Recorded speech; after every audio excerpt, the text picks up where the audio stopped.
አይናችሁ ያየ ነገ ወጣለው ብላዝታለች 16 ዓመት ሲፈረድባት ይሄው ተደረገኩ የተማመነችው ነገር አለ ያዙት ነገር አለ ነገር ምንድነው ያለው እኛን ሌሊት ከእስር ቤት ያወጣ እመኑ በእኛ ምክንያት ሞቷል ብላችሁ እመኑ ሲለን ነበር ከፖሊስ አይጠበቅም በሁለተኛው ቀን ሐዘን ላይ ነን በሶስተኛው ቀን የታሰርነው እስኪ ሰላችሁና ምን አይነት ጉድ ነው ትላንት ባላ ሞታ ዛሬ ዘፈን ይዘፈናል እስከሚሉ ድረስ በብሩ ሲበሉ ሲጨፍሩ ነበር ለምን መታወት ብሎ ተንደርድሮ ሲመጣ በፍራቻ እኔ አልመታወትም እሷን ጠይቋት ነው ያለው አንተና አያገባም ነው የሚለው ፖሊሱ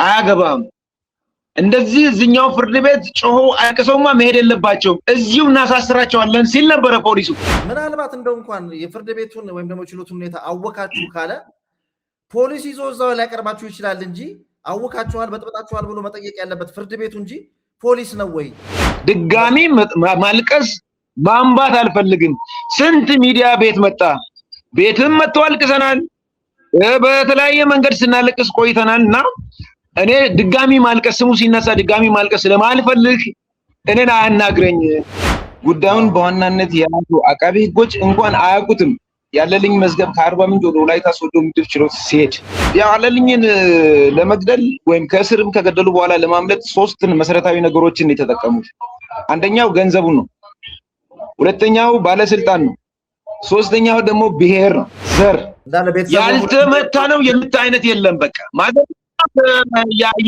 ያነሳ ያፈረጠ ነበር ሲመታ የነበረው ያ ፖሊስ የወላይታ ዞን ፖሊስ ነው እሱ አይደለም አንድ ታንቆ የሞተው ሰው እኮ ታንቆ ሞቷል ብሎ እኮ አውርዶ አስመርምሮ ለወላጅ አምጥቶ መስጠት የሚችለው ፖሊስ አዛዥ እኮ ነው ፖሊስ ነው መርማሪ ፖሊስ ነው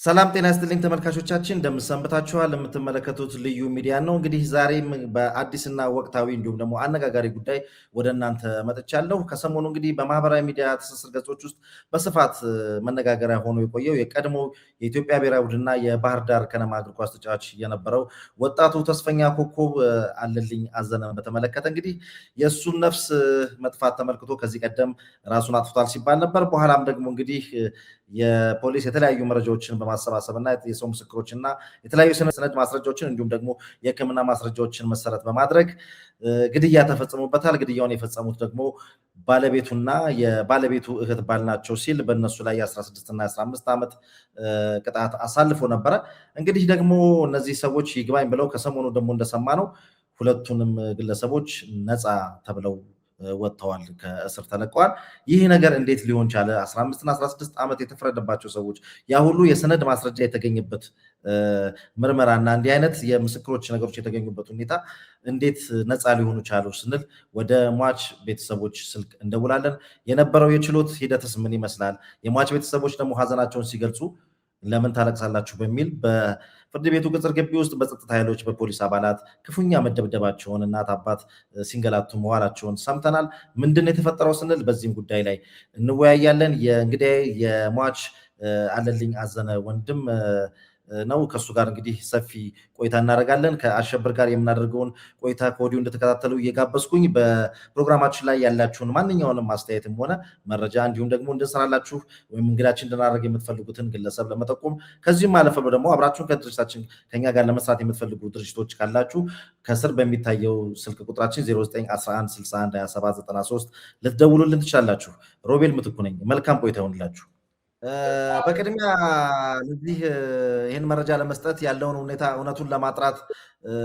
በጣም ስለተባበርከን በቤተሰቡ ዘንድ ያለውንም ሀሳብና አስተያየት ወደ ተመልካቾች እናደርስ እድሉን ስለተሰጠን እጅግ አድርጌ አመሰግናለሁ እስቲ እንግዲህ ከሰሞኑ መነጋገሪያ ሆኗል የወንድምህ የአለልኝ አዘነ የፍርድ ጉዳይ እንግዲህ በጣም መነጋገር ሆኗል ከዚህ በፊት ይህ በኢትዮጵያ ብሔራዊ ቡድን እግር ኳስ ተጫዋች የነበረው አለልኝ አዘነ ራሱን አጠፋ ተብሎ በተለያዩ ነገሮች ሲነሳ ነበር ከዛ በኋላ ደግሞ እንግዲህ ግድያ የተፈጸመው በባለቤቱና በተባባሪ አካል መሆኑ ከተነገረ በኋላ ላይ ብዙዎች በጉዳዩ ላይ ሲነጋገሩ ቆይቶ የፍርድ ውሳኔው ተሰጥቶ 16 እና 15 ዓመት ተወስኖ ነበርና ያ ነገር እንግዲህ በጣም ፍርዱን ማንሷል ደስተኞች አልነበርንም ባላችሁበት ሁኔታ ላይ እንደገና ደግሞ እንግዲህ ይግባኝ ተባለና ከሰሞኑ የተሰማው ነገር ደግሞ እነዚህ ፍርደኛ ወይም ደግሞ ጥፋተኛ የተባሉ ግለሰቦች ነፃ ናቸው ተብሎ ተለቀቀና ከሱን ጀምር እስቲ እንግዲህ ምን ተሰማህ? አይ መጀመሪያም ነፃ ለመፍታት አስበው መዝገቡን ከአርባ ምንጭ ከፍተኛ ፍርድ ቤት በህገወጥ መንገድ ነው በአንድ ክልሉ ጠቅላይ ፍርድ ቤት ውስጥ ቅሬታ ሰሚና ምናምን በሚባል አንድ አሰግድ በሚባል ሰውዬ በሁለት መስመር ደብዳቤ ከአርባ ምንጭ ወደ ወላይታ ሶዶ እንዲዛወር ተደርጓል። እሱን ተቃውመን አቤቱታ ይዤ እኔ በአካል ጎፋ ሳውላ የሚገኝ የክልሉ ጠቅላይ ፍርድ ቤት ፕሬዝዳንት ለአቶ ቦጋለ ፈይሳ ወስጄ ሰጥቼ እሱ ምንድነው ያለኝ መዝገብ የትም ሊዛወር ይችላል እናንተ በዳኞች እመኑ እንጂ መዝገብ ካለበት ቦታ ወደ ሌላ ቦታ ሊዛወር ስለሚችል ችግር የለውም ታች የተወሰነውን ውሳኔ ተንተርሰው ነው እነሱም የሚያዩት ብለው መልስ ሰጥተውናል። ስለዚህ ከዚህ ጀምሮ ነው እኛ ጥፋተኞቹ ወይም ተፈርዶባቸው ማረሚያ ያሉ እስረኞች እንደሚለቀቁ ስጋት ስላለብን ለሚመለከታቸው አካላት በሙሉ የዞን አስተዳዳሪ እዚያ ጋሞ ዞን አስተዳዳሪ ሄደን አጥተን የፓርቲ ጉዳይ ጽሕፈት ቤት ኃላፊ አግኝተን አዋይተን ነበረ። ስለዚህ የተሰጠን ምላሽ እነሱ የሚሉት ውሳኔውን የሚቀለብስ ምንም ጉዳይ የለምና እናንተ ተረጋጉ፣ መዝገቡ የሄደበትን አግባብ እናጤናለናል። ምክንያቱም አንድ መዝገብ ካለበት ቦታ ወደ ሌላ ቦታ ሲዛወር ክርክር ይካሄድበታል። ጉዳዩን በዋናነት የያዙ አቃቢ ሕጎች እንኳን አያውቁትም። ያለልኝ መዝገብ ከአርባ ምንጭ ወደ ወላይታ ሶዶ ምድብ ችሎት ሲሄድ ኋላ ተደናግጠን የዛኔ 16 እና 15 ዓመት ጽኑ እስራት ያስፈረዱ መረጃውን የሰበሰቡና የፖሊስም ከአቃቢ ሕግም ጋር ሆነን በጋራ ያን እንትን ያሉ ሰዎችን ሄደን ስንጠይቅ ሊዛወር አይችልም አሉ። ነገር ግን አንድ ነገር አለ በዚህ ላይ መዝገቡን በዋናነት ያዛወሩት የደቡብ ኢትዮጵያ ክልል ጠቅላይ ፍርድ ቤት ፕሬዝዳንት አቶ ቦጋለ ፈይሳ ናቸው። አቶ ቦጋለ ፈይሳ ለአደይ ጌታቸው እናት የቅርብ ዘመድ ነው። ስለዚህ አደይ ጌታቸው ማለት የአለልኝ አዘነ ባለቤት ናት። እሺ ምክንያቱም የአለልኝን ለመግደል ወይም ከእስርም ከገደሉ በኋላ ለማምለጥ ሶስት መሰረታዊ ነገሮችን የተጠቀሙት። አንደኛው ገንዘቡ ነው፣ ሁለተኛው ባለስልጣን ነው፣ ሶስተኛው ደግሞ ብሔር ዘር። ገንዘብ ስንል አለልኝ ከፕሮጀክት ጀምሮ እስከ ባህር ዳርና ብሔራዊ ቡድን ድረስ እስከሚጫወትበት ድረስ እቺ አደይ ጌታቸው አብራው ነች ከታች ከመሰረቱ ጀምሮ። ስለዚህ ገንዘቡን ለመጠቅለል ሲባል አለልኝን ገደሉ። ከገደሉ በኋላ ደግሞ እንዴት እናምልጥ በሚል ባለስልጣን ዘመድ አላት። አሁን ቅድም የነገርኩልህ ሰውዬ ቦጋለ ፈይሳ የሚባል ማለት የእናትየዋ የቅርብ ሰው። እሺ ሶስተኛው ደግሞ ምንድነው? ዘር ነው ወይም የብሔር ምንለው። የዚች አሁን የገዳዩ ያለልኝ ሚስት እናት ብሔሯ ጎፋ ነው። ይሄ ጠቅላይ ፍርድ ቤት ፕሬዝዳንቱም ብሔሩ ጎፋ ነው። ስለዚህ እነዚህን ሶስት መሰረታዊ እንትኖችን በመጠቀም ነው ከስር ለማምለጥ ወይም ለመውጣት የቻሉት። እና ጠይቀናል፣ በተደጋጋሚ ብንጠይቅ ሰውየው እንትናን ነው ማለት የክልሉ ጠቅላይ ፍርድ ቤት ፕሬዝዳንት ቦጋለ ፈይሳን ጠይቀነዋል። እንግዲህ ተመልካቾቻችን ውይይታችን ይቀጥላል። ቻናሉ አዲስ እንደመሆኑ መጠን ሰብስክራይብ፣ ሼር ማድረጉ እንዳትረሱ። ቪዲዮውን ስትጀምሩ ደግሞ ላይክ አድርጋችሁ ጀምሮ ለወዳጅ ዘመዶቻችሁ ማጋራቱንም እንዲሁ ለማስታወስ እንወዳለን። ያው እንግዲህ ከአሸብር ጋር ባለን ቆይታ አንዳንድ ወሳኝ ነጥቦችን ለማንሳት ጥረት እያደረግን ነው። በእርግጥ እሱ ከሚገኝበት አርባ ምንጭና እዚህ ከአዲስ አበባ ሆነን እንደምናወራ መጠን የኔትወርክ ሁኔታ ትንሽ አስቸጋሪ በመሆኑ ተመልካቾቻችን የሚኖረውን የምስል ጥራት እና ደግሞ አልፎ አልፎም የምታዩትን የድምፅ ጥራት ከግምት ውስጥ እንድትከቱ ለማሳሰብ እንወዳለን። የኛ ጨዋታ እንግዲህ እንደዚህ ይቀጥላል። መልካም ጊዜ ይሁንላችሁ። ሌላው ጥያቄ ምንድነው? እንግዲህ እናንተ 16 እና 15 ዓመት ከተፈረደባቸው ጀምሮ ጥርጣሬ ነበረን፣ ይግባኝ ሲሉ ሊወጡ እንደሚችሉ ጥርጣሬ ነበረን ብላችኋል። የመጀመሪያው የጥርጣሬያችሁ መነሻው ምንድነው? መነሻው ለምን መሰለኝ 16 ዓመት እንግዲህ አንድ ሰው ሲፈረድበት ወይ ያለቅሳል ወይ የሆነ ነገር ይሆናል ወይ በፈጸመው ነገር አምኖና ተቀብሎ ይተዋል አይደል? ሲፈረድባት አይናችሁ ያየ ይወጣለው አለች እኮ እኛን ከፍተኛ ጋሞ ዞን ከፍተኛ ፍርድ ቤት። አዎ ችሎት እንከታተል የለ ተቀምጠን እያለን አይናችሁ ያየ ነገ እወጣለሁ ብላ ዝታለች። 16 ዓመት ሲፈረድባት ይሄው ተደረገኩ። የተማመነችው ነገር አለ፣ የያዙት ነገር አለ። ስለዚህ ከዚህ አሁን ምንድነው አቤቱታቸው መሰለ እዛ ማረሚያ በነበሩበት ሰዓት ይግባኝ የጠየቁበትን አካሄድ አንደኛው የደቡብ ኢትዮጵያ ክልል ሰበር ሰሚ ችሎት አርባ ምንጭና ሶዶ ነው ያለው። ስለዚህ እነዚህ የመረጡት ምንድነው አርባ ምንጭ ባሉ ዳኞች እምነት ስለሌለን ጉዳያችን ወደ ወላይታ ሶዶ ተዛውሮ ይታይልኝ እኮ አርባ ምንጭ እኛ ዳኛ ዘመድ የለን ህግን የያዘው ባለልኝ ምክንያት እኛም ታስረን ነው ወር ከምናምን ታሽተን ነው የተፈታነው። እነሱ ከ40 ቀን መታሰቢያ በኋላ ይግቡ እንጂ በእናንተ ምክንያት ነው ራሱን ያጠፋው ተብለን ታስረን አሉ። ህግ አስሮናል። ነገር ግን የዳኛ ዘመድ የለን። እቺን ነገር አሸብር ለተመልካቾቻችን ግልጽ አድርግላቸው። አሁን እናንተ ያሸብር ግድያ ብዙ ነገሮችን ነው የአለልኝ ግድያ ብዙ ነገሮችን ነው ያስነሳው። ልክ እሱ በሞተበት ሰዓት ላይ በባለቤቱ ወገኖች በኩል ወይም ደግሞ በሷ በኩል ራሱን አጠፋ እንጂ ራሱን ያጠፋው ደግሞ ለማጥፋቱ ምክንያት የሆነው እናንተ ናችሁ ተብሎ አንተን ወይም ደግሞ ቤተሰቦቹን እናትና አባቱ ጋር ተቀስሮ አንተ በቁጥጥር ስር ሌሎች ሙላችሁ ነበረ እና ከዛ በመነሳት ግንዛቤ እንዲኖራቸው እስከ 40 ቀን ድረስ እሱ አልተያዘችም ነበር። እናንተ የተያዛችሁበት ምክንያት ምንድነው? እቺንም ዘርዘር ጠቆም አድርገህ ለፋት።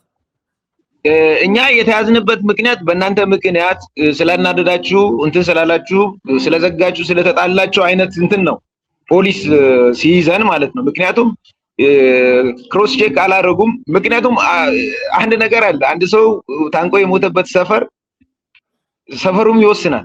ምክንያቱም እኛ ቢያንስ በግምት ከ4 እስከ 5 ኪሎ ሜትር ይርቃል ያለልኝ ቤት። እኛ በፋሚሊዎቻችን እና እኛ የምንኖረው ልማት የሚባል ነው በተለምዶ። እሱ የሚኖረው ውሃ ምንጭ ቀበሌ ሃይላንድ ሰፈር ነው። ስለዚህ 4-5 ኪሎ ሜትር ጋፓል እመጣላለሁ።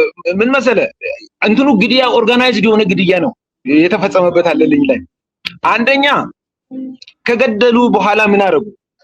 ከኔ እንግዲህ እኔ ቤት እስከሚገባ ድረስ እስከ 3 ሰዓት ድረስ አብሮኝ ነበር አለልኝ። መኖሪያ ቤት እኛ ጋር ማዘርጋ መጥቶ የሚያሰራው ቤት ነበርና እሱን ተመልክቶ አይ ይመሽብሃል እየሳቅን እየተጫወትን ጠዋት ጸበል ሄዳለሁ፣ ከዛ ተመልሼ ቀለል ያሉ ስፖርት ጀምራለሁ፣ 11 ሰዓት አካባቢ ግን ካንተ ጋር እገናኛለሁ ብሎ ነው የሄደው። ጸበል ምን የለ ስቅላት የሚዳርግ ነገር የለም። ስለዚህ ቤት መጥቶ ማዘርን ሊያገኛት ፈልጎ አጣ። እሱ አጋጣሚ ጎረቤት ቤት ሄዳ ቆየችና ስትቆይበት ጊዜ ሄደ እሱ። ስለዚህ በዛ ምክንያት እናንተ አኩርፋችሁ ስላናደዳችሁ ነው እሱ ራሱን ያጠፋው አለ። በዚህ አጋጣሚ የምነግረው አንድ የፖሊስ የዛን ጊዜ ነበረ የአርባ ምንጭ ከተማ ፖሊስ አዛዥ የነበሩ ከኋላም የምርመራ ሂደቱን ሲያደናቅፍ ከቦታው ተነስቶ ካምባ ወረዳ የሚባል ፖሊስ አዛዥ ሆኖ ሄደው አሁን ደግሞ በዚህ ሰዓት ላይ ውሳኔ ካገኘ በኋላ የዚህ የጋሞ ዞን ፖሊስ ዋና አዛዥ ኢንስፔክተር አብርሃም ቡየም ይባላል። ታስረን በነበረበት ሰዓት እንግዲህ ፖሊስ ክሮስ ቼክ ማድረግ አለበት፣ የራሱን ኢንቨስቲጌሽን እንትኖችን ማድረግ ነበረበት። ነገር ምንድነው ያለው? እኛን ሌሊት ከእስር ቤት እያወጣ እመኑ በእኛ ምክንያት ሞቷል ብላችሁ እመኑ ሲለን ነበር። ከፖሊስ አይጠበቅም። በሁለተኛው ቀን ሀዘን ላይ ነን፣ በሶስተኛው ቀን የታሰርነው ባህር ዳር ተጫዋቾች መጥተው ለቅሶ ደረሱ። እነሱን ወደ ተቀበረበት ቦታ ለማልቀስ ሄዱ። አብረናቸው ስንወጣ ነው ፓትሮል ላይ ሙሉ ቤተሰብ ጭነው ወስደው ያሰሩ። በ3 4 15 ቀን ውስጥ እመኑ በእኛ ምክንያት ሞቷል ብላችሁ እመኑ ነው። ታንቆ የሞተን ሰው እኮ ሰው አያወርድም። ፖሊስ እሱ እንደ ፖሊስ እንደ ሙያው አውርደው አይደለም አለልኝን የመሰለ የሀገር ሀብት እንዲህ በእንደዚህ አይነት ቦታ ተገኘ ብለው አምጥተው ቤት ከሚያስረክቡ የነብጠን ቢሆን መንገድ ላይ የተኛ የወደቀን እኮ አስክሬን ምርመራ እስከ ምኒልክ ይሄዳሉ። ያን አላረገም። ምንድነው ያደረገው? ሁከት እንዳይፈጠር ፖሊስ አዛዡን ነው የሚል ኢንስፔክተር አብርሃም ቡዬ ሁከት እንዳይፈጠር እዚህ ልማት ላይ ፖሊስ አዛዥ የነበረ አንድ መሐመድ የሚባል ፖሊስ ከሆስፒታል ተነስተ እስከ ቤት ሰፈር ከሰፈር ግብአተ ምህረቱ የሚፈጸምበት ቦታ ደብረ ፀሐይ ቅዱስ ጊዮርጊስ ቤተክርስቲያን ድረስ ያለውን ተከታተል ነው ያለው። ሶየው ፖሊሱ ወንጀል መከላከል እንጂ መርማሪ ፖሊስ አይደለም። ያለልን ጨዋታው ከዛ ነው የሚጀምረው። ምክንያቱም አፋጥነው ነው የቀበሩት ለኛም በቃ የሆነ ድራማ በሚመስል መልክ ማለት ነው። ራሱን አጥፍተዋል። ሆስፒታል ገብቶ ዶክተርን ቼክ አድርጓል። ይቀበል ያለው ትዕዛዝ የሚሰጥ ፖሊስ አሁን ጋሞ ዞን ዋና ፖሊስ አዛዥ ነው። ስለዚህ ከዛን ጊዜ ነው የሚጀምረው። እነሱ ደግሞ ምንድነው እንደ ምቹ ሁኔታ ተጠቅመዋል። ስልኩ ያሻለልኝ በሷ እጅ ነው። መኖሪያ ቤት ውስጥ ትኖራለች፣ ትበላለች፣ ትጠጣለች። ቀን ቀን ሰው ስለሚመጣ ሀዘንተኛ ይመስላሉ።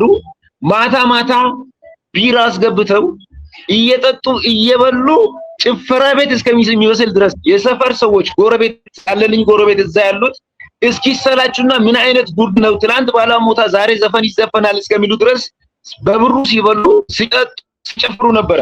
እነሱና አላሰሩም። ግን እኛ እንደተፈታን እስከ 40 ቀን መታሰቢያ ድረስ አልተያዙም። ኦኬ አልተያዙም። ስለዚህ ልክ እኛ እንደወጣን የምርመራ በዋስ ነው 5,000 ብር ዋስ አስይዘን ነው የወጣነው። ስንወጣ ምንድነው ያሉት?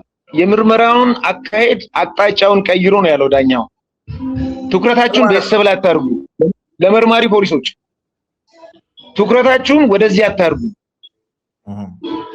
በተለያየ መልኩም ቢሆን የምርመራ እንትናችሁን ቀይሩ ተብሎ ነው የፍርድ ቤት ፕሬዝዳንት የነበረው በሰዓቱ የዳኝነት ሂደቱን ያካሄደው ዳኛ እኛን በዋስትና እንድንለቀቅ ያደረጉት ማለት ነው። ስለዚህ ከዛ በኋላ ነው የታሰሩት። ከዛ በኋላ ሲታሰር ያልተሰሙ ነገሮች ሁሉ ወጡ። ምን አለች አንዷ? እኔን እንቅልፍ ይነሳኛል፣ ጎረቤት ናት። ይሄ ልጅ ራሱን አላጠፋም። ማታ ከፍተኛ የዕቃ ሰበረነት ጭቅጭቅ ነበረ። እነሱ ከገቡ በኋላ ምን አደረገች መሰለ? የጎረቤት ሰው ሊያሸማግልና እሷ ትጮዋለች፣ እሱ በረንዳ ቁጭ ብሎ ስልክ እያየ ነዋል።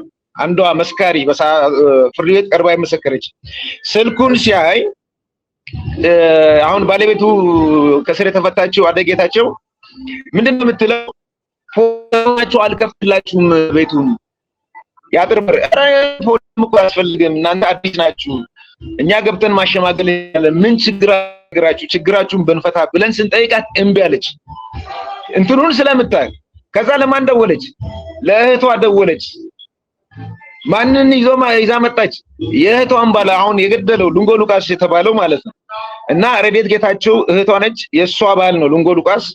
እሱን ይዞ መጡና ገቡ። ፖሊስ አምጡ አላልኳችሁም? ያው እንትን ነው እኮ ጨዋታው ጌም እኮ ነው። ፖሊስም ምናምን ሽፋን ነው፣ እንደዚህ ብላለች፣ ራሱን ሊያጠፋ ነው። ለምብዳ ፕላንድ ናቸው። ቀደም ብሎን የተዘጋጁት እሱ አያውቅም። ከተገናኘው ጊዜ ጀምሮ እንዴት አድርገን ገለን ሀብት ንብረቱን እንውረስ፣ ደሙን እንደመከልብ አድርገን ሰው እንዳያውቅብን ስንገልም ማንም ከቤተሰብ ውጪ እኛ ውስጥ እንዳይገባ በሚል የተፈጸመ ግድያ ስለሆነ እንደዛ ነው ያደረጉት። እነሱ ገቡ። እንግዲህ ተመልካቾቻችን ውይይታችን ይቀጥላል። ቻናሉ አዲስ እንደመሆኑ መጠን ሰብስክራይብ፣ ሼር ማድረጉ እንዳትረሱ። ቪዲዮውን ሲጀምሩ ደግሞ ላይክ አድርጋችሁ ጀምሩ። ወዳጅ ዘመዶቻችሁ ማጋራቱንም እንዲሁ ለማስታወስ እንወዳለን። ያው እንግዲህ ከአሸብር ጋር ባለን ቆይታ አንዳንድ ወሳኝ ነጥቦችን ለማንሳት ጥረት እያደረግን ነው። በእርግጥ እሱ ከሚገኝበት አርባ ምንጭና እዚህ ከአዲስ አበባ ሆነን እንደምናወራ መጠን የኔትወርክ ሁኔታ ትንሽ አስቸጋሪ በመሆኑ ተመልካቾቻችን የሚኖረውን የምስል ጥራት እና ደግሞ አልፎ አልፎም የምታዩትን የድምፅ ጥራት ከግምት ውስጥ እንድትከ ለማሳሰብ እንወዳለን። የኛ ጨዋታ እንግዲህ እንደዚህ ይቀጥላል። መልካም ጊዜ ይሁንላችሁ። ለምንድነው የመታሃት የሚል ጎርነን ያለ ድምጽ ሰማዋለች። ጎረቤት አለልኝ ነው የሚለው። ግንባሯ ላይ ደም ይደማ ነበረ የሚስቱ። ለምን መታሃት ብሎ ተንደርድሮ ሲመጣ በፍራቻ እኔ አልመታኋትም እሷን ጠይቋት ነው ያለው። ይሄን መስክራለች ፍርድ ቤት ቀርባ አንዲት እናት ጎረቤት ናት። ስለዚህ ከዛ በኋላ ነው ቤት ውስጥ አንደኛ ደውሎ ከሌሎች ጋር ኮሚኒኬት እንዳደረግ ስልኩን በመንጠቅ ነው ግድያውን የፈጸሙት። ገለው ሲያበቁ ምን አረጉ? ስልክ ደወሉ።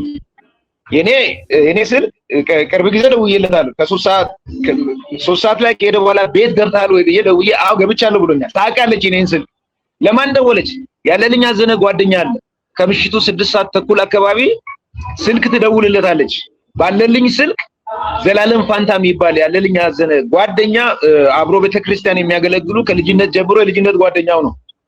ለሱ ትደውልና ምን ትላለች? አጠገብ ሰው አለ ወይ? ወጣ ብለህ አናግረኝ። ስንት ሰዓት ላይ? ሌሊት 6 ሰዓት። ማጂን መደወል ያለበት ለቤተሰብ እንጂ ለጓደኛው ደውላ አጠገብ ሰው ካለ ተነስና ወጣ ብላ አናግረኝ ታዘዘ። ልጁ እሺ ብሎ ከወንድሙ አጠገብ ከተኛበት ዞር ብሎ ሲያዋራት ብዙ ጋገታና እንትን አይፈልግም አለልኝ አይፈልግም። ስለዚህ ከቤት ወጥቶ ከጠፋ 1 ሰዓት አልፏል። ምናልባት እናንተ ጋር ሄዶ ይሆን እንዴ? ልማት ሄዶ ከሆነ ቼክ አድርግ፣ ካልሆነም ከቻልክ እኔ ላንተ ባጃጅ ልክልሃለሁና ብቻዬን ና ትለዋለች። ሌሊት አስበው 5-6 ኪሎ ሜትር ነው። በዛ ጨለማ ልጁ ከልማት ተነስቶ እስከ ዋሚንጭ ቀበሌ ድረስ እንዴት ሂድ? ከዛ ግራ ቢገባው አንድ ሞላል ምልካሽ አረጋግጠሃል? ደውለህለታል? እኔማ መድረሱን አረጋግጫለሁ፣ ገብቻለሁ ብሎኛል። በሰላም ገብቻለሁ ብሎኛል። እሺ ቀጥል። አሁን ለዚህ የተደወለው ልጅ ወጣ ብላ አናግረኝ ምናምን ያለው ፈራና በእግርም እዛ ድረስ በምሽት መሄድ ስለማይችል አስጊም ስለሆነ ጨለማ ስለሆነ አንድ ዩኒቨርሲቲ መኪና ሾፌር አለ ሰፈር የሚኖር ሙላለም ሚልኪያስ የሚባል ልጅ ሄዶ ያናግረዋል። እንደዚህ ብላ አደይ ደውላለች። አለ ከቤት ከጠፋ ቆይቷል፣ ልማት ሄዷል እንዴ ምናምን ብላ ጠይቃኛለች። ምን ይሻላል ሲል አይ እኔ መኪና እኮ ተበላሽቶ ጋራጅ ነው ብሎ እሱም ለሌላ ሾፌር ደወለና አምቡላንስ ሾፌር የአርባ ምንጭ ዩኒቨርሲቲ የሚነዳ መጣና ይዟቸው ከልማት ሄደ። ወዳለልኝ መኖሪያ ቤት የሚገርም ደውለው ጠርተው በር ዘግተው ቤት ቁጭ ብለዋል። ባል የመሰለ ነገር ከቤት ወጥቶ ጠፍቶ የምታጠባው ልጅ የለም፣ የወለደችው ልጅ የለም፣ የምትንከባከበው ልጅ የለም። ቤት እነዚህ ልጆች ከልማት ተነስተው እዛ እስከሚደርሱ ድረስ ቁጭ ብላለች። ሄደው የአጥር በሩን አንኳኩተው ነው የቀሰቀሷቸው። ቤት ከቤት ወጡና የት ሊሄድ ይችላል ብሎ ሙላለም ሲጠይቃት ሲጨንቀው ወይ መድኃኒዓለም ወይ ገብርኤል ይሄዳል አለች። ባልጨንቆት ገብርኤል በዛ ሌሊት ተነስቶ ሲሄድ ሚስት ምን ሰራለች ቤት እንትኑና እንትን ማለት ያው የተዘጋጁበት እንትን የግዲያው እንትን ስለሆነ ሲጨንቀው መድኃኒዓለም ወይ ገብርኤል ይሄዳል አለች። የቱን እናስቀድም አለ ሾፌሩ። ከዛ ምን አለ መድኃኒዓለሙን አለች። መድኃኒዓለሙን ስትል ካለልኝ መኖሪያ ቤት 50 ሜትር እንደሄዱ መድኃኒዓለም ወደ ቀኝ ነው የሚታጠፉት። እሷ ግን መኪናውን ያው የሰቀሉበት ያስቀመጡበትን ቦታ ስለምታውቅ ስላየች የመድኃኒዓለም ተቃራኒ ወደ ሃይሌ ሪዞርት መንገድ ነው የወሰደችው። አንድ ሾፌር ከፊት ያለውን ነገር ጎን ከተቀመጠው ተሳፋሪ ቀድሞ የሚያየው እሱ እንጂ ተሳፋሪው አይደለም። በዛ ሌሊት 7 ሰዓት ነው ወር 6 ሰዓት ተኩል ምናምን አካባቢ ልክ የመድኃኒዓለም ተቃራኒ ከቤቱ 50 ሜትር ኦር 40 ሜትር ሄደው ወደ ግራ ሲታጠፉ ሾፌሩ ሳይ ገና ረጅም ሳያበራ ያው አለች። ጋቢና ቁጭ ብላለች። ያው አለ ጉድ አረከኝ ብላ ጋቢና ቁጭ አለች። እንግዲህ ከተጋቡ 14 ኦር 13 ቀናቸው ነው። ይሄ ጫጉላ ሽርሽር ያላበቁ ባለትዳሮች ናቸው። ትኩስ ትዳሮች ጮሃ ሰው እንትን ብላ ድብልቅልቁን ማውጣት ሲችል አልጮኸችም። አስከሬኑ ጋር ቆማ ታያለች። እኚህ ከልማት የሄዱ ልጆች ደውላ የጠራቻቸው ልጆች አሉ፣ ዘላለምና ሙሉቀን። እንደገና የአምቡላንስ ሾፌሩ ተረባርበው ሲያወርዱ እነሱ አሻራን ፍራቻ ዳር ቆሞ ነበረ። ገዳዩ ሉንጎ ሉቃስ፣ አደይ ጌታቸውና ረደት ጌታቸው እንዲሁም በጣም ሲጨንቀው መግደሉ እረፍት ሲነሳው የራሱን ቢሮ ሰራተኛ ኢንተርፕራይዝ የአንድ ማዕከል ባይዘቱ ሿሚ ነው ገዳዩ። የአርባ ምንጭ ውሃ ምንጭ ቀበሌ ኦር ነጭ ሳር ቀበሌ ኢንተርፕራይዝ የአንድ ማዕከል ተሿሚ ነው። የአለልኝን ሰፈር ጭምር ማኔጅ የሚያደርግ ነው። ምክንያቱም አለልኝ ሰፈሩን አያውቀውም። እዛ ሰፈር ከገባ 4ኛ ቀኑ ነው 5ኛ ቀኑ ነው እስከሚገደል። ስለዚህ ምንድነው ያለው ልጁና የባለቤት እህት ባል ከቤት ወጥቶ ራሴን አጠፋለሁ ብሎ ጠፍቷል። እንፈልግ ይሏል። ኧረ ምን አገባኝ እኔ በዚህ ሌሊት አልወጣም ብሎ ይተኛል። ያ የሱ የኢንተርፕራይዝ ቢሮ ሰራተኛው ማለት ነው፣ የሉንጎ ሉቃስ ጓደኛ። ከዛ ኧረ እኔ አልሄድም ይልና ይተኛል። በጣም ስለጨነቀው ረብት ስለነሳው ምን አደረገ? የልጁን ቤት ስለሚያውቅ መኖሪያ ቤታቸው በራፍ ላይ ሄዶ በር ላይ ቆሞ ደወለና ይዞ መጣ። አውቆ ትንሽ ስልክ ፍላሽ ላይት አብርቶ ጫካው ሲጣራ ጫካው ስለ የሃይላንድ ወደ ምንጭ ወደ 40ዎቹ ምንጭ ወደ ታች የሚያሳይ ዳገት አለ። ዳገቱ ጋር ሄዶ እያበራ አለ ይላል። በስ ስፖርተኛ ስለሆነ እኮ ሮጦ ምናምን አሸንፎኝ እንጂ እኮ ሊይዘው ለጥቂት አመለጠኝ ይላል አውቆ ፕሮፓጌት ሲያደርግ። ነገር ግን አለልኝ መሮጥ የሚችል ጉልበት አልነበረውም። የግራ እግሩ በጣም ከፍተኛ ሁኔታ የጉልበት ህመም አለበት። የሚገደልበት ቀንም ከአዲስ አበባ መርፌ ተወቅቶ መጥቷል። ጠዋት መጥቶ አስታውሰው ከሆነ 2016 መጋቢት 17 እንደ አብይ ጾም ገብቶ ነበርና የሁለት ወር መድኃኒዓለም አስቀድሶ ውሎ 10 ሰዓት ነው የመጣው። ከዛ በኋላ ማታ ነው የተገደለው። ስለዚህ እንፈልግልና ልጁን ወዲያ አድርጎ ተመልሶ ቤት ሲመጣ አለልኝ ቤት ይዞት ይመጣል። ሲመጣ 55 ኢንች ፍላት ስክሪን ቴሌቪዥን እጅግ በጣም በሚገርም ሁኔታ ተሰባብሯል። ዱቄት በቃ አሁን እሷ ለፍርድ ቤት ቃል ስትሰጥ ምን ትላለች? እንዲረጋጋ ብዬ በክርኒ መጥቼ አይደለም የሴት ክርኒ የኔም እጅ እንኳን እንደዛ አይነት የቴሌቪዥን ስብራት እንዲኖር አያደርግም። ሲታገል ወድቆበት ይሆናል ወይ ራሱን ልከላከል በሚልበት ሰዓት ነው ያ ቴሌቪዥን የተሰበረው። የተናገረችው ግን እሱ እንዲረጋጋ ብዬ በክንዴ መጥቼ ነው የሰበርኩት አለች ለፍርድ ቤት ስታስረዳ አለ ጌታቸው። ሁለት ሰዎች ቁጭ ብለው ስልክ ያወራሉ በማይሰማ ድምጽ ሁለት ስልክ ይዘው አለ። አሁን የዚህ የልንጎ ልቋስ ጓደኛ መፈልግ የመጣው ቤት ያወጣው ማለት እና ያን ሁላ ድራማ ከሰሩ በኋላ ልጆቹ አስክሬኑን ይዘው ሆስፒታል ይሄዳሉ። ሆስፒታል ሲሄድም ያው በሳቱ ላቋርጥህና አሸብር እንግዲህ ይሄን ወደ ኋላ መለስ ብለን እንድታነሳው የፈለኩት ለምንድን ነው ምናልባት የግድያውን ሁኔታ የማያውቁ ሰዎች ከነበሩ እንዲያውቁትና አንድም ደግሞ እነሱ እንግዲህ ከፍርድ 15 እና 16 ዓመት ሲፈረድባቸው የሚታዩ የሕክምና ማረጋገጫዎች፣ የሰው ምስክሮች፣ የተለያዩ የፎረንሲክ ምርመራዎች ይካሄዳሉ፣ የሰነድ ብዙ ነገሮች እና እነዛ ነገሮች ተመርምረው ነው 16 እና 15 ዓመት የተፈረደው።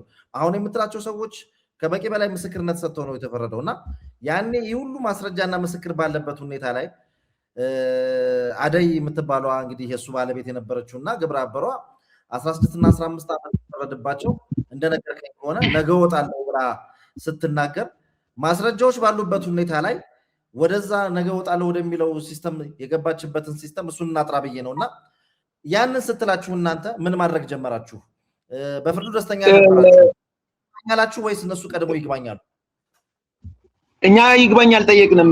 ቀድሞ ማለም መሰለ ያለልኝን የምርመራ ሂደት ያካሄዱ መርማሪ ፖሊሶችና የዞንና አንዳንድ የክልል አቃቤ ሕጎች በጣም ዲፕሊ ወደ መሬት ወርደው የተቆፈረውን የተዳፈነውን እውነት ነው ያወጡት። ሲያወጡ ህግን መሰረት በማድረግ ማስረጃዎችን እንደውም የፖሊስ የቴክኒክና የታክቲክ ምርመራዎችን እማኝ በማድረግ ነው 16 እና 15 ዓመት የተፈረደባቸው ማለት ነው። ስለዚህ እኛ ፍርዱ አነሰ ብለን ስንጮው አንዳንድ የህግ ባለሙያዎችን ለማማከር ሞክረን ነበር። ምንድነው ያሉት? ይሄ አሁን ሲገድል ያየ ሰው የለም መልቀጥ አሁን የሆነ ሰውን ሲገድል ያየ ሰው ቢኖር ኖሮ ፍርዱ ከዛ በላይ ይጨምር ነበር። ከጥርጣሬ በላይና ከጥርጣሬ በታች ከጥርጣሬ በላይ የሚባለው ሴንስ ጎበቶች እንትን ነበረ ገብተን እናሸማግላችሁ ካሉ ፖሊሶች ካልሆናቸው አንከፍም ብላለች። ከፍተኛ ብዙ ነገሮች ነበሩ። ስለዚህ ይሄ እንደኛ እንደ ትልቅ ሰክሰስ ነው የምንወስደው አሉ አቃቤ ሕጎች እና ይግባኝ መጠየቅ ትችላላችሁ ወይ? ምክንያቱም ኬዙን የያዛችሁት እናንተ አቃቤ ሕጎች ስለሆናችሁ እንዴት ይደረጋል ሲል በቂ ነው ትልቅ ድል ነው ብለዋል። ስለዚህ እነሱ ምንድነው የሚሉት? የተፈረደብን ፍርድ ይግባኙን የጠየቁት እነሱ ናቸው ልል ፈልጌ ነው። እኛ ይግባኝ አልጠየቅንም። 4-5 የህግ ባለሙያዎችን ስናማክር የነገሩን ይሄ በህግ ቋንቋ ከጥርጣሬ በላይ ከጥርጣሬ በታች የሚባላል። ስለዚህ ጥርጣሬው የሚያሳየው አለልኝን እንደገደሉ ነው በሚል ነው ማስረጃዎች ተጣርተው 16 ዓመት እና 15 ዓመት ጽኑ እስራት የተፈረደባቸው። ነገር ግን የዛን ጊዜ ነው የምልህ የዛን ጊዜ የተፈረደባት ቀን እየሳቀች አይናችሁ ያየ ነፃ ወጣለሁ ነው። ባለቤቱን ያመነች እንትን ምኗን ውጪ እንዳታሳድራለች ነገርኩ እኮ ቅድም። የጠቅላይ ፍርድ ቤት ፕሬዝዳንት የእናትየዋ ዘመድ ነው። ሰውየው ዘመድ ነው። እንደገና ደግሞ አለልኝን ለገንዘብ ላይ ለገደሉት ገንዘቡንም ለእኩይ ዓላማ ውለዋል። ምክንያቱም የእሷም ቤተሰቦችን ኢንካም እንትን እናውቃለን። ምክንያቱም መኖሪያ ቤታቸውን ሰርተዋል። እሷን እናት መኖሪያ ቤት ሰራዋለልኝ ነው። እናትየውም አባትየውም ጡረተኞች ናቸው። እዚህ ግባ የሚባል እንትናል በቃ የገቢ ምንጫቸው አንድና አንድ አለልኝ ነው።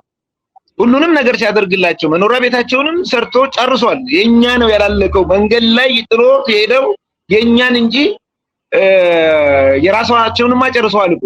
በዚህ ላይ በጣም የሚያሳዝነኝ ፓርት እርጉዝ ነኝ ብላ ሰምተህ ከሆነ አዎ አርግዣለሁ ለሱ ብላለች። የዛን ሰዓት እርጉዝ ሆና ጽንስ የነበረባት እህቷ ነች። አሁን የሉንጎ ሉቃስ ሚስት ረዲት ጌታቸው ማለት ነው። ስለዚህ አቴንሽናቸውን ሰው ሁሉ በቃ በቤተሰብ ተማሮ ራሱን አጠፋ። እሷም እርጉዝ ነች፣ ምን ልትሆን ምን ይውጣት አይነት ነገር በቃ ድራማው አጣጣፉት። እዚህ ሰፈር ውስጥ ባህር ዳር ሱቆነ ባህር ዳር አውቀው ነው ያደረጉት ነው። እስቲ ትንሽ ተንቀሳቀስ ቦታው ኔትወርክ አውቀው ነው እኮ እርጉዟማ እኮ የሉንጎ ሚስት ናት እኮ ያ አርለልኝ አዘነ ሚስታቶን ያቺ ነች። አውቀው ነው ያደረጉት ያ አቴንሽን ለመሳብ። ከዛ ምን አድርጉ በዚህ ሂደት ውስጥ የባህር ስፖርት ክለብ እና ኮቺንግ ስታፍ ሁሉ መላው ቡድኑ አባላት ቤት ይመጣሉ ለቅሶ። ከዛ እኛ ቤት እዚህ ልማት መኖሪያ ቤት ለቅሶ ከደርሰው ከሄዱ በኋላ የንስሐ አባት ይዛ መታ በንስሐ አባቷ ቤት ጸንሼለታለሁ ላለልኝ ብላለች። ባህር ዳር አሰልጣኞችና ተጫዋቾች ባሉበት ማለት አርግዣለሁ ብላለች። ጽንስ ይዛለች አሉ። የንስሐ አባት መምህር መሰረት የሚባላል ቤሬ ገዳም ላይ የሚያገለግሉ ካህን ናቸውና እሳቸውን አቁማ እርጉዝ ነኝ ብላ ነግራ ከዛ ባህር ዳር ተጫዋቾች እሱ ላንቺ የሚያደርግልሽን እሱ የፈለጉት አለልኝ ነው አለልኝ ላንቺ ከዚህ በፊት የሚያደርግልሽን ሙሉ ነገርኛ ማድረግ ባንችልም የተወሰነች ነገር በአቅማችን እናደርጋለን አሉ። ከዛ ሄደው ገንዘብ አሰባስበው መተው 417,000 ብር ወደ እሱ አካውንት አስገብተዋል። እሺ 417,000 ወደ እሱ አካውንት። ምክንያቱም ራሱን አጥፍቷል። እንደገና እርጉዝ ናት፣ በምን ትቋቋማለች፣ እሱም ሞቶባታል ምናምን በሚል አዝነው ለማሳዘንም የተጠቀሙበት ቴክኒክ ስለሆነ አዝነው 417,000 ብር አስገብተዋል። በጣም ያሳዝነኝ ፓርት አይደለኝ ራሱንም ያጥፋ እነሱም ይግደሉት። ነገር ግን የሷና የሷ ቤተሰቦች አንድም ቀን ያለልኝ ሐውልት የሚሰራበት ቦታ አልመጡ። ምን እንደሚሰራ ምን እንደምናደርግ እንኳን መተው አልጠየቁም። የተቀበረበትንም ቦታ እንኳን ዞሩ ብሎ አላዩም። አስቀበሩ። ልማት ነበር የተቀበረው። ወዲያውኑ ከቀብር መልስ በዛው ወደ ራሳቸው ቤት ነው የሄዱት። ስለዚህ እጅግ በጣም ደባ ነው የሰሩበት አለልኝ ላይ አንድ አንዴ ወደ እሱ ገባለ። እስቲ እንግዲህ ተመልካቾቻችን ውይይታችን ይቀጥላል። ቻናሉ አዲስ እንደመሆኑ መጠን ሰብስክራይብ፣ ሼር ማድረጉ እንዳትረሱ። ቪዲዮውን ሲጀምሩ ደግሞ ላይክ አድርጋችሁ ጀምሩ። ለወዳጅ ዘመዶቻችሁ ማጋራቱንም እንዲሁ ለማስታወስ እንወዳለን። ያው እንግዲህ ከአሸብር ጋር ባለን ቆይታ አንዳንድ ወሳኝ ነጥቦችን ለማንሳት ጥረት እያደረግን ነው። በእርግጥ እሱ ከሚገኝበት አርባ ምንጭና እዚህ ከአዲስ አበባ ሆነን እንደምናወራ መጠን የኔትወርክ ሁኔታ ትንሽ አስቸጋሪ በመሆኑ ተመልካቾቻችን የሚኖረውን የምስል ጥራት እና ደግሞ አልፎ አልፎም የምታዩትን የድምፅ ጥራት ከግምት ውስጥ እንድትከቱት ለማሳሰብ እንወዳለን። የኛ ጨዋታ እንግዲህ እንደዚህ ይቀጥላል። መልካም ጊዜ ይሁንላችሁ። እንግዲህ ዋናው ነገር ምንድነው? አሁን ዛሬ የተገናኘንበት በይግባኙ እንግዲህ እነዚህ ሰዎች በቀደመው በመጀመሪያው ፍርድ ቤት ውሳኔ ጥፋተኛ ተብለው ከተጠርጣሪነት ወደ ወንጀለኛነት ተፈርዶባቸው ነበር። አሁን ደግሞ እንግዲህ ነፃ ሆነዋል። ምን ይመስላል የይግባኙ ሂደት? ምን ይመስል ነበረ? ምን ያህል ቀጠሮዎች ነበሩ? መቼ ነውስ ነፃ የተደረገው? የዛ ዕለት የነበረውን ስሜት እንድትነግረኝ ፈልጌ ነው። በመጀመሪያም የይግባኙ አወሳስ መጠየቅ ይችላሉ፣ መብታቸው ነው። ይግባኝ መጠየቅ ይችላሉ። ነገር ግን የመዝገቡ ከአርባ ምንጭ ወደ ሶዶ የተካሄደበት ሂደት ህግን የተከተለ አይደለም። እሱንም አመልክተናል። አሁን እዚህ ላሉ ፍትህ ቢሮ ለሚሰሩ ኃላፊዎች አመልክተናል። ይግባኙን የጠየቁት እነሱ ናቸው። ምንድነው የሚለው? በአንድ የስራ ሂደት አርባ ምንጭ ባሉ ዳኞች እምነት ስለሌለን ጉዳያችን ወደ ዞን ምድብ ችሎት እንዲታይ የሚል ነበር ያቀረቡት። ስለዚህ ከዛ አንድ ከክልል አንድ አቃቤ ሕግ መጣ፣ መዝገቡን ይዞ ሄደ። ወደ 5 ቀጠሮ ነው ሶዶ የተከታተል ነው። የመጀመሪያውን ይግባኙን የጠየቁበት አካሄድ አዩ። ያስጠይቃል አያስጠይቅም ብሎ ያስጠይቃል አሉ። አንዳንድ ወር ኤክስቴንድ ያደረጉ ቀጠሩ። ከዛ ውሳኔ ካሉ በኋላ ወደ 4 ጊዜ ነው። 3ቱን ስንሄድ ከዚህ ከአርባ ምንጭ ተጉዘን ሶዶ ከደረስን በኋላ ለሚቀጥለው 13 አሉ። ሚያዝያ 13 እንደዚሁም ግንቦት 13 እያሉ ትላንትና ግንቦት 13 ሄደን ከደረስን በኋላ ግንቦት 27 እኛ ሲያጉረንና ሲያንከራትቱን በነፃ እንደሚለቀቁ አውቀናል። ምክንያቱም ከደረስን በኋላ ነው የሚነገረን።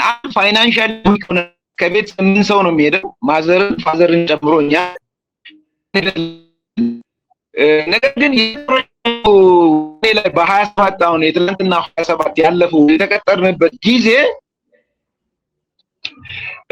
ከወትሮው ለየት ባለ መልኩ ነው ፍርድ ቤቱም ተዘጋጅቶ የጠበቀው። አንደኛ የፖሊስ ኃይል አምጥተው ግቢ ውስጥ እንዲሰፍር አደረጉ። 2 ምንም ይሁን ምን የሚፈረድባችሁን ውሳኔ ሰምታችሁ ግቢውን ጸጥ ብላችሁ ለቃችሁ መሄድ እንጂ መረበሽ አትችሉም። መረበሽ አትችሉም ያላችሁ ማን ነው? ፖሊስ አስቀድሞ ነው ከውሳኔው በፊት? ከውሳኔው በፊት አንድ በሰውነትም በምንሽ ገዘፍ ያለ አንድ ፖሊስ መጣና ካቴና ወደ 4 የሚጠጉ ወገቡ ላይ አስሮ ሽጉጥም ይዘዋል። በቃ ይሄ በቤተሰብ ፍረዛ ወዲህ የስልቦና ጨዋታ ሲጫወት ነበርና መጨረሻ ላይ ሙሉንም የአቃቤ ሕግ ምስክሮች ማለት ከሳሽ አቃቤ ሕግ ያቀረባቸውን የምስክር ሂደቶችን ወይም የመስካሪዎችን ቃል እነዚህ ፍርደኞች ነፃ በሚያወጣ መልኩ ቆርጠው ነው የመሰከሩትን። እዚህ ከፍተኛ ፍርድ ቤት እኛ በሰዓቱ ሰምተናል። 16 እና 15 ሲፈረድባቸው ምን ብሎ እንደመሰከረ ከመጀመሪያው ሂደቱን እየተከታተልን ሰምተናል። ግን ሶዶ ምንድነው ያደረጉት? እነዚህን እንዴት አድርገን ነፃ ማውጣት እንችላለን፣ የነዚህን መስካሪዎችን የአቃቤ ሕግ ማስረጃዎችን እንዴት ቆርጠን በሚመች መልኩ አድርገን ነፃ እናሰናብታቸው የሚለውን ፓርትን ያነበቡልን። በጣም ነው። አሁን አንድ ነገር ልንገር፣ አለልኝ ሉንጎ አላውቀውም ብሏል። ሉንጎ ሉቃስ ማለት ገዳዩ ነው። እንግዲህ ከአንድ ቤት ውስጥ 2 እህትማማቾችን ያገቡ ባሎች አይተዋወቁም ማለት ነው። አለልኝም ያገባው ከዛ ቤት ነው፣ ሉንጎም ያገባው ከዛ ቤት ነው። ፍርድ ቤት ተጠይቆ የምስክርነት ራሱ ሲመሰክር ራሱ ሉንጎ ሲመሰክር ምንድነው ያለው? ከዚህ በፊት ሟችን ታውቃለህ ሲል መፈጠሩን አላውቅም፣ ጥቁር ይሁን ነጭ ይሁን አላውቅም አለ። እሺ ወደ ሟች መኖሪያ ቤት መተህ ታውቃለህ ተብሎ ተጠየቀ። ፍጹም ሄጄ አላውቅም አለ። ስለዚህ ሟች ጋር ምንም አይነት ግንኙነት የለኝም ማለት። እንዴት ታዲያ ወደ መኖሪያ ቤት መጣ ሲል ለባለቤቴ ስልክ ተደውሎ እሷ እንሂድ ስላለችኝ ነው ወደ መኖሪያ ቤቱ የመጣሁት እንጂ አላውቀውም ማለት። ከኋላ ደግሞ ረድኤት ጌታቸው የምትባለው የሉንጎ ሚስት መስቀለኛ ጥያቄ ላይ ገባች። ያው መከላከያ ማስረጃ ሲያመጡ ነው እነሱ መከላከያ ማስረጃ ሆኖ ያው በሰዓቱ ሲገደል የነበረች አንዷ የዚህ የሉንጎ ሉቃስ ሚስት ያለ ጌታቸው እህት ረድኤት ጌታቸው ነች። 3ቱ ናቸው እንግዲህ በቤተሰብ መካከል የተፈጸመ ተነጋግረው ተናበው አንድ ቤተሰብ አለ የፈጸመ ግድያ ነው። ምልለዛ ነው መስቀለኛ ጥያቄ ስትጠየቅ ባለቤትሽ ኢነሴንስ ማለት ሉንጎ ሉቃስ ነው። ረድኤት ስትጠየቅ ባለቤትሽና ሟች ይተዋወቃሉ ብሎ ፍርድ ቤት መስቀለኛ ጥያቄ ጠየቀ። አዎ ይተዋወቃሉ ነው። እሱ ምን አለ? ነጭ ይሁን ጥቁር። 2 ደግሞ ባለቤትሽ ወደ ሟች መኖሪያ ቤት መጥቶ ያውቃል እንዴ ተብላ ስትጠየቅ አዎ መጥቶ ያውቃል። መጥቼ አላውቅም አለ። ለመጀመሪያም ለመጨረሻም ጊዜ የመጣሁት የሚሞትበት ቀን ነው ያለው ሉንጎ። ከዛስ እሺ ወደ ሟች መኖሪያ ቤት ከመጣ ለምን ያህል ጊዜ መጥቷል ታስታውሻለሽ እንዴ ተብላ ስትጠየቅ 3 ነው 2 መጥቷል አለች። ባለቤቱ ናት እንግዲህ የምትመሰክረው። መቼና መቼ አዲስ ቤት ሰርተው እቃ ሲያስገቡ መተናል። ከተጋቡ በኋላም ጋብቻችሁ ይስመርላችሁ ለማለት መተናል። ከማን ጋር? ከሉንጎ ጋር። ስለዚህ ያ የምስክር ሂደቱን እንኳን ከግምቱ ሳያስገቡ ነው በነፃ ለማስለቀቅ ወይም ለማውጣት እኚህ የተባሉት ነገሮች ሁሉ ቆርጠው አንስተው መጨረሻ ላይ ሟች ራሱን ስላጠፋ እነሱም እሱን ለማዳንና ለማድረግ ብዙ ርብርብ ስላደረጉ በዚህ ከግዳው ነፃ ስል መሆናቸውን የሚል ነገር ነው ያበሰሩት። የዛን ሰዓት ነው በቃ ሁላችንም መልቀስ የጀመርነው ማለት ነው። ስናለቅስ እንግዲህ ተንቦ ችሎት ካለቀ በኋላ ነው። ችሎት አፈርንም የችሎቱን አላወቅንም። ህግን ስርዓቱን ጠብቀን ሁሉም ዳኞች አንብበው እስኪጨርሱ ድረስ ታክሰን ወደ 5 ሰዓት አካባቢ ወጥተን ውጭ ማልቀስ ስንጀምር አሁን ቅድም ያልኩ ፖሊስ ማዘርን በደፍ መጥቶ መጣል፣ እኔም በሽጉጥ አፈሙዝ እዚህ ወደ ማጅራቴ አካባቢ መምታት፣ ፋዘርን መሬት ላይ ማንከባለል፣ ሌሎች እህት ወንድሞችን መደብደብ ጀመረ። ምን አጠፋን ብለን ስንጠይቅ እዛው ችሎቱ ግቢ ውስጥ ነው። ግቢውን አታውቁ፣ አትረብሹ፣ ውጡ። ፍርድ ቤቱ ግቢ ውስጥ ነው። ችሎቱ ግቢ ውስጥ ነው። ዳኞች የፈረዱ ዳኞች የወሰኑ ዳኞችም አሉ። እዚህ የደቡብ ኢትዮጵያ ክልል ሰበር ሰሚ ችሎት ወላይታ ምድብ ችሎት ላይ ያሉ ኦፊሰሮችም ሬጂስተሮችም ውጭ ወጥተው ቆሞ ያዩ ነው።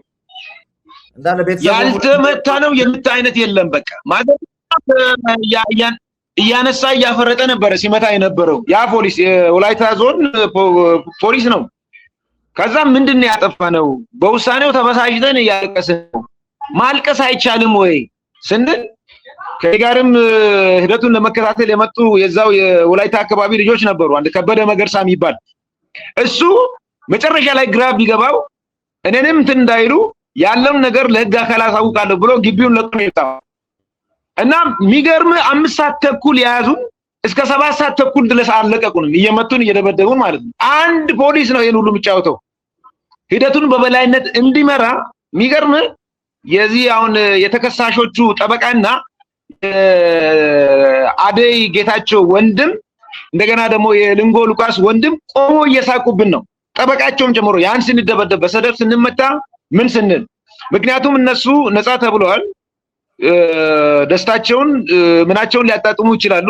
ነገር ግን ተጎጂ ቤተሰብ ሆነን በሰደፍ እየተመታን በጥፊ እየረገጠን 2 ዓመት ሙሉ ወገቧ ጎብጦ ለልጇ እያለቀሰች ቤት ውስጥ እየዋለች እያደረች ችሎቱን ለመከታተል የሄደችውን እናታችንን ጭምር ደብድቧል።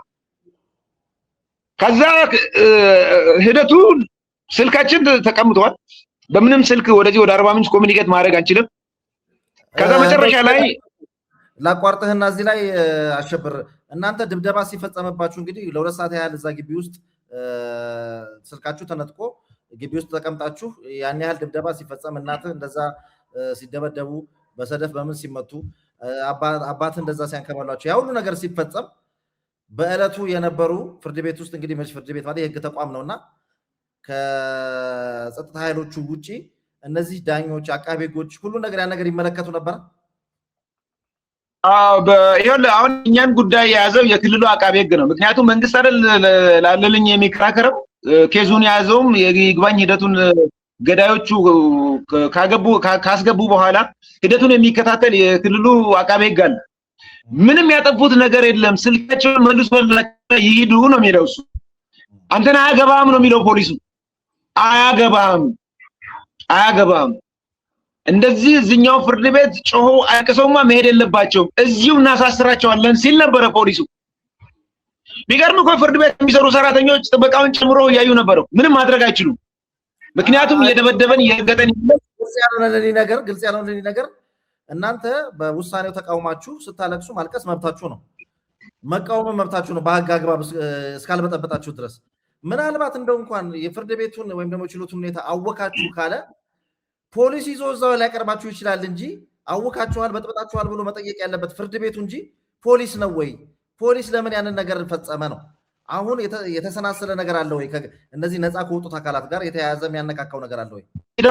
አሁን እነዚህ ነፃ ተብለው ሂደቱን ለመከታተል ሄዱ ወንድምና የዛኛው ገዳይ ወንድም ጠበቃቸው ሚግርም እየሄደ ጓራው እነሱን እየጠየቀ እየመጣ ነው ሲደበድብ የነበረው። ስለዚህ ቀድሞ ተዘጋጅተዋል። ሄደው አድረው ጧት ነው ሄዱን ለከታተል ሶዶ ሄደ። የሞተውም ገንዘቡን ሊነጥቁበት ነው። ከገደሉም በኋላ ያን ገንዘብ ለኩ ዓላማ ለማዋል ነውና ያን ገንዘብ በሚገባ እስከታችኛው ተዋረድ ድረስ አውርዶታል፣ ያለልኝን ገንዘብ ማለት ነው። ስለዚህ ያ ሰው እነሱንም አያውቃቸውም፣ እኛንም አያውቀንም። ስለዚህ ከነሱ ጋር ተመሳጥሮ እየተነጋገረ እየመጣ ነው። መጨረሻ ላይ እኮ ምን ያለው መሰለህ፣ ዳኞችም ያን ውሳኔ የወሰኑ ዳኞች አሉ። ደብድበው ሲያበቁና እኛም መጮው ወደ ማንችልበት ደረጃ ስንደርስ እነዛ ቅድም 5 ሰዓት አካባቢ ውሳኔውን ወስኖ የወጡ ዳኞች ባኮ ማዘርን ፋዘርንና አንዱን ወንድሜ ጠርተው ይዘው ሄዱ።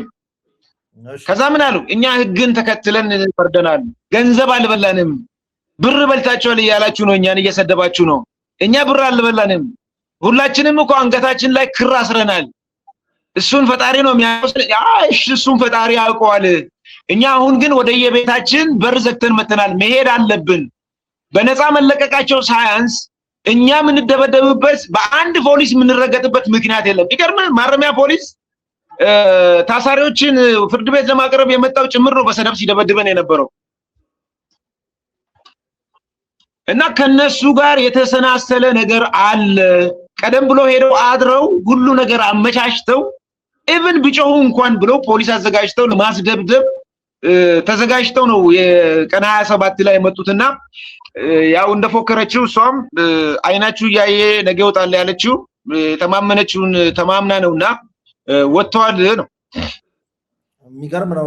ለማንኛውም እንግዲህ ፍርድ ቤቱ እንግዲህ እንደነገርከኝ ከሆነ ነፃ ሲያደርግ እንግዲህ ምናልባት እነዛ ቀደም ሲል ጥፋተኛ ያስባሉባቸውን ቃሎች ወይም ደግሞ የአቃቤ ምስክሮችን ቃላቶችን በመሸራረፍ ነውና እንዳልከኝ በዛ መልክ ነፃ የሚል ከሆነ ነፃ ናቸው ሲያስብላቸው ያደረገበት ዋናው ምክንያት ነፃነታቸውን ያረጋገጠበት ዋናው ምክንያት ምንድነው? አንድ ከዚህ ጋር ተያይዞ እንድትመልስልኝ የሚፈልገው ነገር ዋናው ነጥብ ምንድነው? የአስከሬኑ እንግዲህ ተነስቶ ቀጥታ ፖሊስ አስቶት ወደ ቤት ነው ያመጣው ብላችኋል። በወቅቱ የሕክምና ምርመራ እንዲደረግ በእናንተ በኩል ጥረት አልተደረገም ወይ? አሁንም ደግሞ ማድረግ ይቻላል። እንዲህ አይነት ጥርጣሬዎች ካሉ የሕክምና አስከሬን ወጥቶ የምርመራ ማድረግ ይቻላል እና የአስከሬንስ ምርመራ ለማድረግ አስባችሁ? በሰዓቱ እኮ ሁላችንም ተረብሸናል፣ ተደናግጠናል።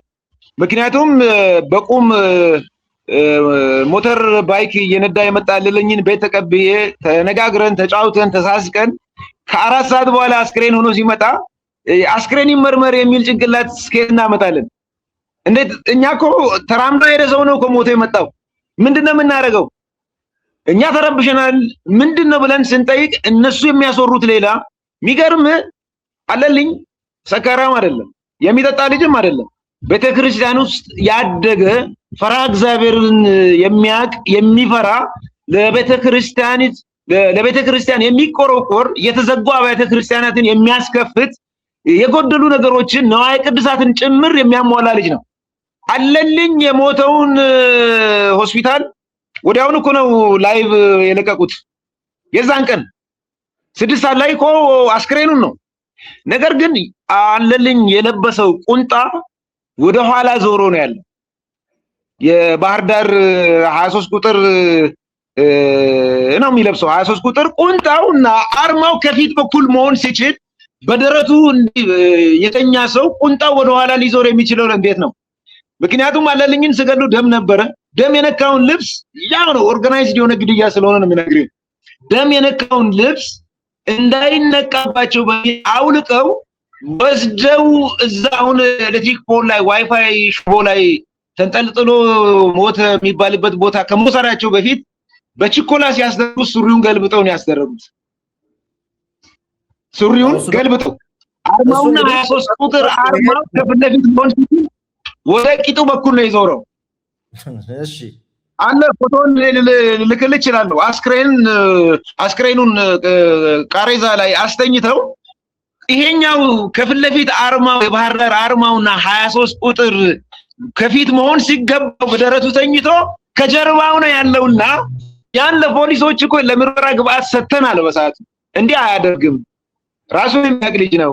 ያውም አብይ ጾም በሚጾምበት ሰዓት ነው ያቀላለልኝና እንደዛ አድርገው ነው ስም በማጥፋት አስክሬን እንዳና እንደ አስክሬኑ እኮ ይመርመርልኝ ብላ እኮ መጠየቅ ያለባት ሚስቱ ናት። እኛ እኮ አይደለም እንዴ ባለቤቱ አይደለች? ከተጋቡ 14ኛ ወር 10 ቀን አይደል? እሱ አይደለም አንድ ታንቆ የሞተው ሰው እኮ ታንቆ ሞቷል ብሎ እኮ አውርዶ አስመርምሮ ለወላጅ አምጥቶ መስጠት የሚችለው ፖሊስ አዛዥ እኮ ነው። ፖሊስ ነው፣ መርማሪ ፖሊስ ነው። መች አደረገ ያን? እንደ 5-6 ኪሎ ሜትር ላይ ሞቶ ለተገኘ አለልኝ እኮ እዚህ ልማት ያሉ ሰዎች ናቸው የተያዙት። ሌሊት እየመጣ እመኑ ይላል። ስለዚህ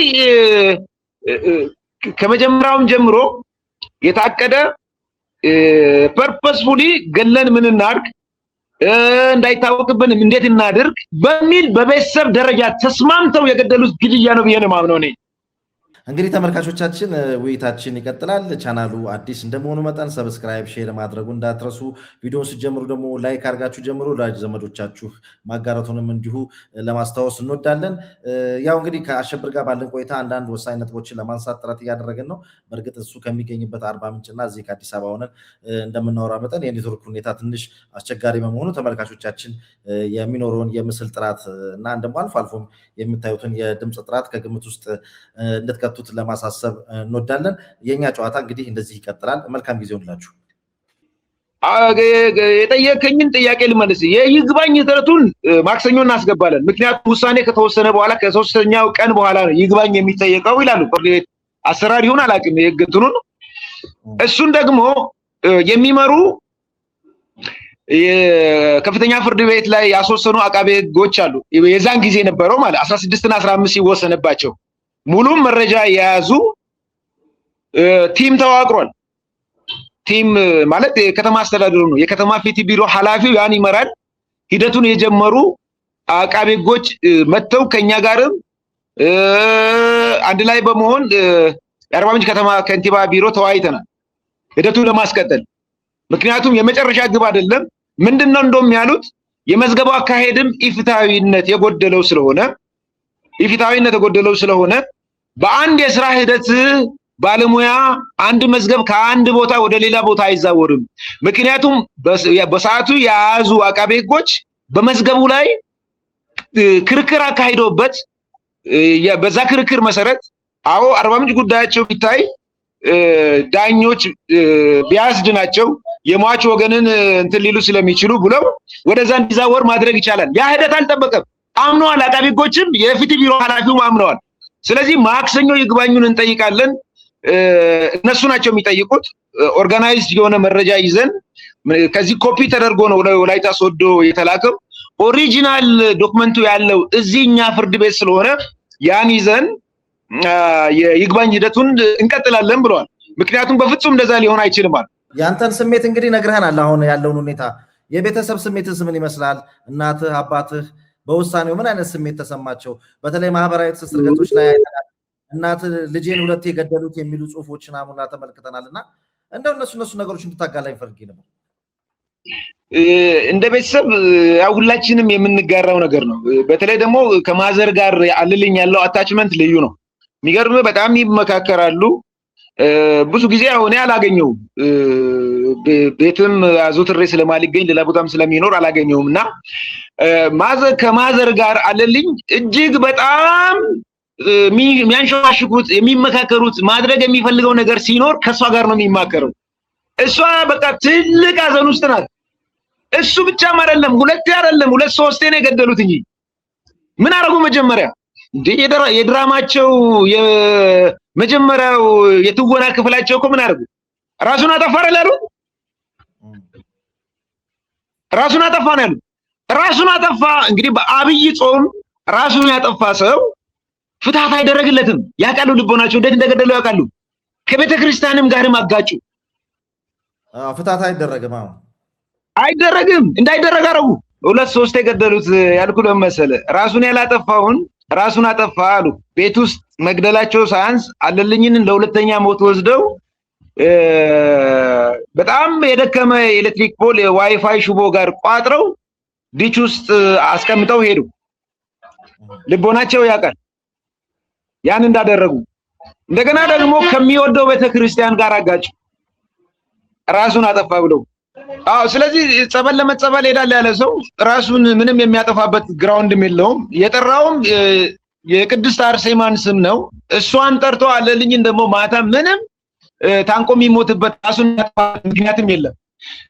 እነሱ ዴሊብሬትሊ ቀደም ብሎ ተዘጋጅተው ሁሉ ነገር መስመር አስይዘው ያደረጉት የፈጸሙት ግድያ ስለሆነ ወደ ቤተሰብም ዳይቨርት አድርገው ካጠፉት ጥፋት ሊሸሹ ፈልገው ነበር። ስለዚህ ሁለት ሶስት ያለ ሊገደሉት እንደገና ደግሞ ያ ሳያንስ 16 እና 15 ዓመት የተፈረደባቸው ጽኑ እስራት ያንሳል በምንልበት ጊዜና ወቅትን ጠብቀው የዛን ፍርድ ቤት የተናገረችውን ቃል ደግማ አይናችሁ እየጥለን እንወጣለን አይናችሁ እወጣለሁ ባለችው መሰረት ቃሏን ተግብራለች። ስለዚህ በገንዘቡ ገለዋል። ባለስልጣናት ዘመድ ተማምነው ከስር ወጥተዋል። እንደገና ደግሞ የዛ ብሔር ጎፋ ተወላጅም እናትየዋ ስለሆነች ሰውየውም ጎፋ ስለሆኑ ከዚህ ስር ነፃ ወጥተዋል። እኔ ስለዚህ ነፃ ወጥተዋል ማለት ነገ ተመልሶ አይገቡ ማለት አይደለም። ምክንያቱም የተወሰነበት ውሳኔውም የህግ ጥሰትም አለ፣ ህግን ተከትሎ አይደለም። መዝገቡ ከዚህም ወደ ሶዶ የዞረበት አግባብም ትክክልም አይደለም።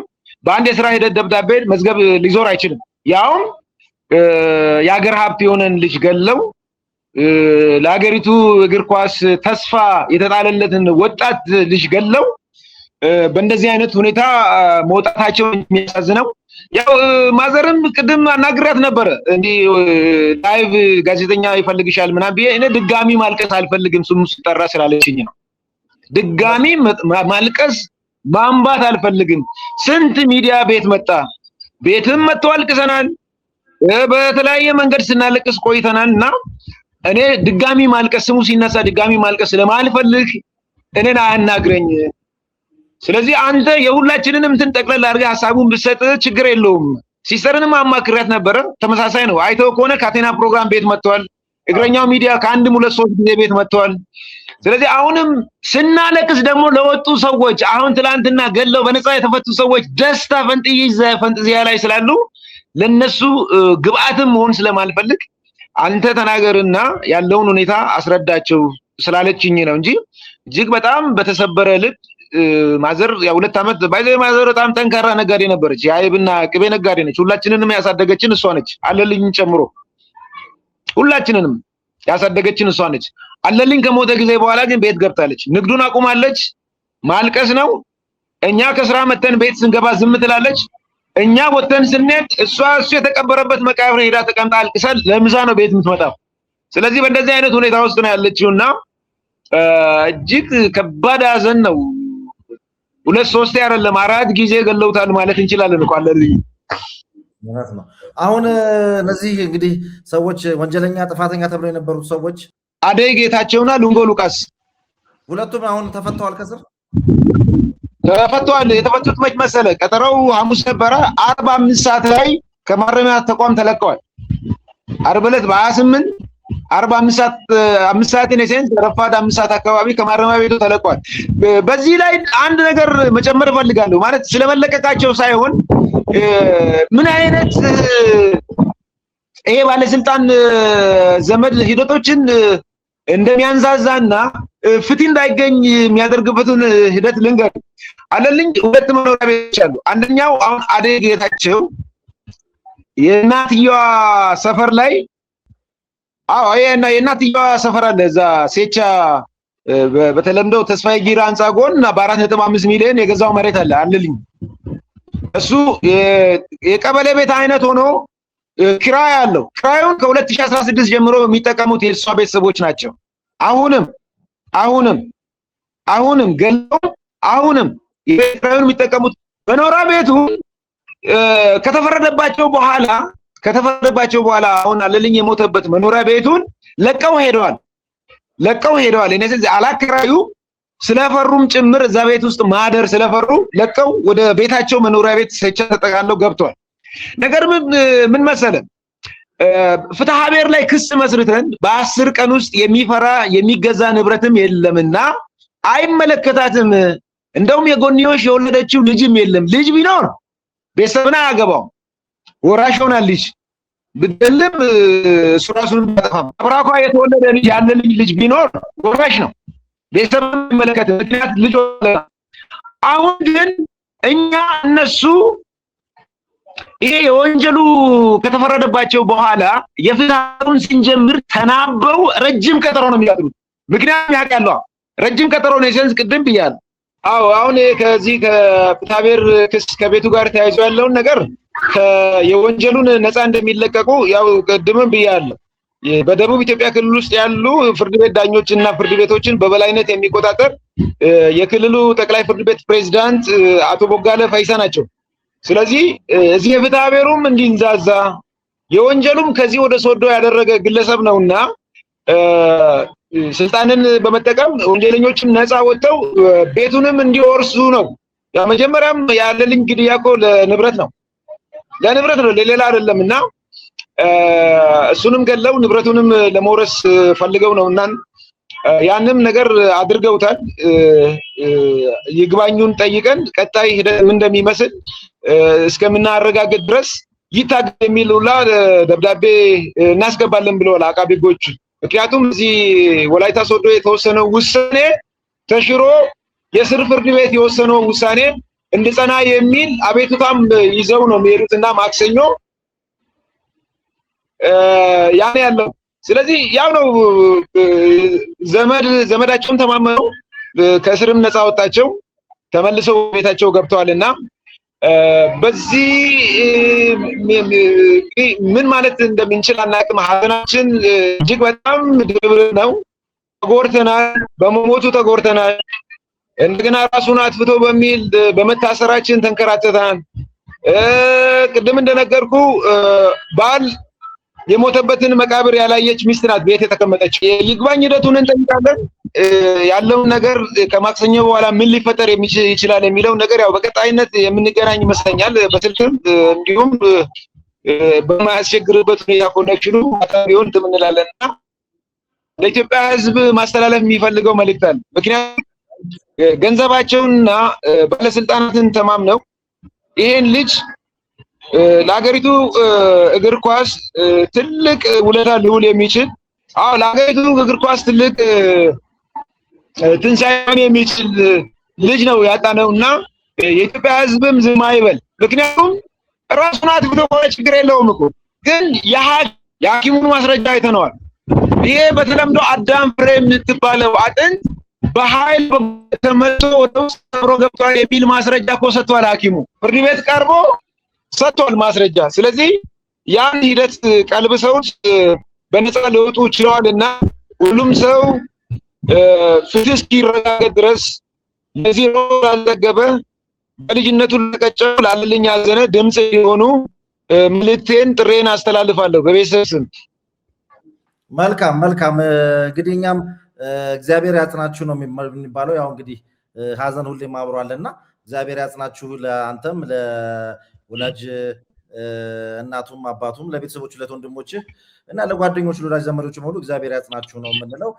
ወደፊት ደግሞ እንግዲህ ይግባኙ ምን አይነት ውጤት ይዞ ይመጣል፣ በፍትህ ሂደትስ ምን አይነት ያለልኝ ነፍስ ትክክለኛውን ፍትህ ታገኛለች የሚለውን ነገር ደግሞ ጊዜው ሲደርስ ደግሞ መልሰን የምንጫወትና ተመልካቾቻችን መረጃውን የምናደርስ ይሆናል። ስለነበረን ቆይታ ግን እጅግ አድርጌ አመሰግናለሁ አሸብር። እኔም እጅግ በጣም አመሰግናለሁ። እሺ ሰላም ነው። የተከበራችሁ ተመልካቾቻችን እንግዲህ በወጣቱ ተስፈኛ ኮከብ የሀገራችን ብሔራዊ ቡድን ኳስ ተጫዋች እንዲሁም የባህር ዳር ከነማ እግር ኳስ ቡድን አባል በነበረው ባለልኝ አዘነ አሟሟት ዙሪያ በተደጋጋሚ የተለያዩ ፕሮግራሞች ሲሰሩ ቆይቶ ነበረ። ዛሬ ደግሞ እንግዲህ ገዳዮቹ ወይም ደግሞ ወንጀለኛ ተብለው ተፈርዶባቸው የነበሩት ሰዎች ነፃ ናችሁ ተብለው ተለቀዋል። ከ15 ዓመትና ከ16 ዓመት እስራት ነፃ ናችሁ ተብለው የተለቀቁበት ሁኔታ ሰምተናል። ያንን ተመልክቶ የቤተሰቡ ሀዘን ምን ይመስላል፣ ቤተሰቡ ውስጥ በዚህ ጉዳይ ላይ ምን አይነት አቋም አለው፣ የፍርድ ሂደት ውስጥ ምን ይመስል ነበር ስንል እንግዲህ ከወንድምየው ጋር ሰፋ ያለ ቆይታ አድርገናል። ወደፊት በዚህ ዙሪያ ምን አዳዲስ ነገሮች ይኖራሉ የሚለውን ደግሞ ተከታትለን ወደ እናንተ ማድረሱ እንቀጥላለን። ፕሮግራሙ አዘጋጅቼ ወደ እናንተ ደረስኩላችሁ። ሮቤል ምትኩ ነኝ። ዳግም ሌላ ዝግጅት እስክንገናኝ ድረስ እስከዛው ሰላም ቆዩ።